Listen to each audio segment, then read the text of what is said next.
OBC आरक्षण का मामला फिर तूल पकड़ने लगा है। सदन में विपक्ष के सवाल के बाद इस पर अब सियासत गर्मा गई है। आखिर क्या है इसके सियासी मायने, देखिए पूरी रिपोर्ट।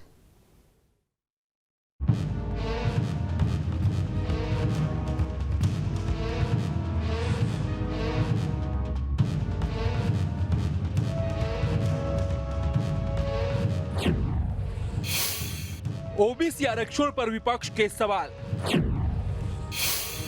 आंकड़ों पर फिर से सियासी तकरार। ओबीसी आरक्षण का मामला फिर तूल पकड़ने लगा है। सदन में विपक्ष के सवाल के बाद अब सियासी बयानबाजी तेज हो गई है। दरअसल कांग्रेस ये मांग कर रही है कि राज्य में ओबीसी की आबादी ज्यादा है, लिहाजा आरक्षण 27% से ज्यादा होना चाहिए। इस पर बीजेपी ने तंज कसा और कांग्रेस से ही सवाल पूछ लिया कि कमलनाथ सरकार में कितना आरक्षण मिलता था। चुनाव के मुद्दे जो होने चाहिए उनसे हटके अब ये इस पर आ गए कि ओबीसी और दलित और इनकी सब बात करने लगे, जबकि कांग्रेस जो है सब वर्गों को लेके चलती है। कांग्रेस इस बात का ध्यान रखती है किस वर्ग को कितना वोट देना चाहिए। ये नहीं है कांग्रेस में कि चुनावी साल है तो बात करें। जैसे कमलनाथ जी की सरकार बनी, सरकार बनने 15 महीने की सरकार में ही उन्होंने जो है ओबीसी को 27% आरक्षण दे दिया था, जबकि उनको सरकार तो 5 साल चलनी थी। ये नहीं था कि जब चुनाव का साल आया तो बात करने लगे। देखिए, भारतीय जनता पार्टी दुनिया की सबसे बड़ी पार्टी है और भारतीय जनता पार्टी के नेताओं का, पार्टी का हमेशा ये उद्देश्य रहा है कि सभी जाति, सभी धर्म, सभी वर्ग के लोगों को साथ लेके चलें और इसीलिए सभी जातियों को, सभी वर्ग के लोगों को समान दृष्टि से भारतीय जनता पार्टी देखती है। मैं समझता हूँ कि ये अच्छी बात है किसी पार्टी के लिए यहाँ पर कि सबको एक समान अधिकार मिलते हैं, एक समान उनकी बात सुनी जाती है। तो ऐसा कहीं नहीं है कि हम लोग अलग से कोई बात करते हैं और यही कारण है कि मध्य प्रदेश में पिछले 18 साल से भारतीय जनता पार्टी की सरकार है।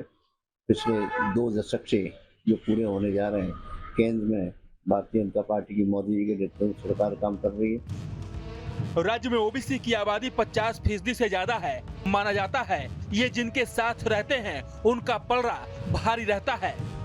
इसीलिए आरक्षण बढ़ाने के मुद्दे पर पक्ष और विपक्ष के स्वर एक जैसे ही हैं, क्योंकि जो भी दायरे को लेकर ज्यादा टिप्पणी करेगा उसे सियासी नुकसान होने का डर रहेगा।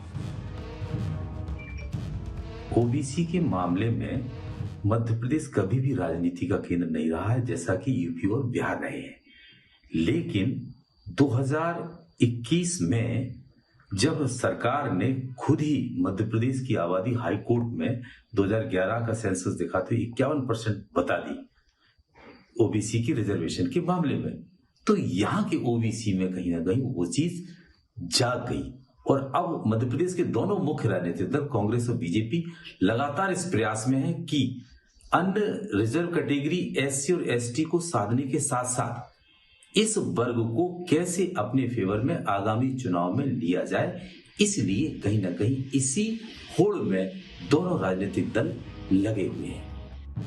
अब आपको बताते हैं कि प्रदेश में ओबीसी आरक्षण की क्या स्थिति है। तो एससी को 20%, एसटी को 16%, ओबीसी को 27% और ईडब्ल्यूएस को 10% आरक्षण तय है। ओबीसी आरक्षण को लेकर मौजूदा स्थिति पर गौर करें तो कुछ विभागों में 27% आरक्षण नहीं मिल पा रहा है। कुछ विभागों में भर्ती पर कोर्ट की रोक है। शिक्षा, स्वास्थ्य विभाग में 27% आरक्षण का लाभ नहीं मिल पा रहा है और इसी कानूनी पेच की वजह से राजनीति का मौका मिल रहा है।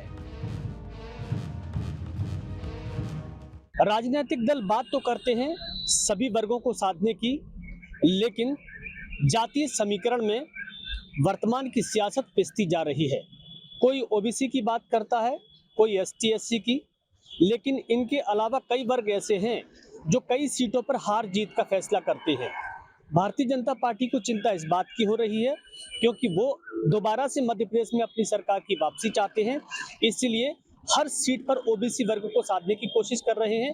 तो कांग्रेस 2018 के किए गए वादे को एक बार फिर से भुनाना चाहती है, लेकिन गौर करने वाली बात यह है कि सरकार केवल दो वर्गों के साधने से नहीं बनती, बल्कि सरकार तब बनती है जब सभी वर्ग और सभी समाज किसी एक दल को बहुमत हासिल तक पहुंचा दें।